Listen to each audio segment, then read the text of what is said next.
સુરેન્દ્રનગર જિલ્લાના ચોટીલા તાલુકાના નાની મોરડી ગામે સ્ટેટ મોનિટરિંગ સેલ દ્વારા દરોડો પાડીને રૂપિયા 2.13 કરોડથી વધુનો મુદ્દામાલ જપ્ત કર્યો છે. કાર્યવાહી દરમિયાન ટીમે 28,404 વિદેશી દારૂની બોટલો કબજે કરી છે, જેના મૂલ્યનો અંદાજિત રૂપિયા 1.77 કરોડથી વધુનો થાય છે. તેમજ દારૂની હેરાફેરી માટે ઉપયોગમાં લેવાયેલા 2 વાહનો પણ ઝડપી લેવાયા છે, જેઓની કિંમત આશરે રૂપિયા 35 લાખ ગણવામાં આવી છે.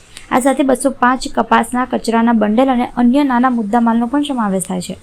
જપ્ત કરાયેલા દારૂ પંજાબ અને ચંડીગઢની 5થી વધુ પ્રખ્યાત ડિસ્ટિલરીઓમાંથી મોકલાયેલા હોવાનું સામે આવ્યું છે, જેમાં Batala breweries private limited, united spirits limited, Om sons marketing private limited, એડી બ્રોસવન અને પરનોડ રિકાર્ડ ઇન્ડિયા પ્રાઇવેટ લિમિટેડનો સમાવેશ થાય છે.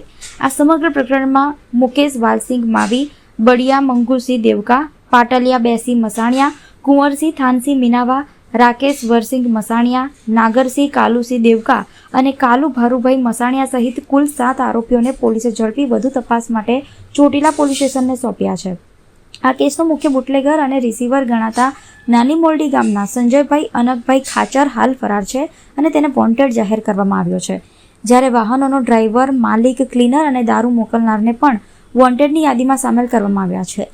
સમગ્ર મામલે પોલીસ દ્વારા આગળની કાયદેસરની કાર્યવાહી ચાલુ રાખવામાં આવી છે.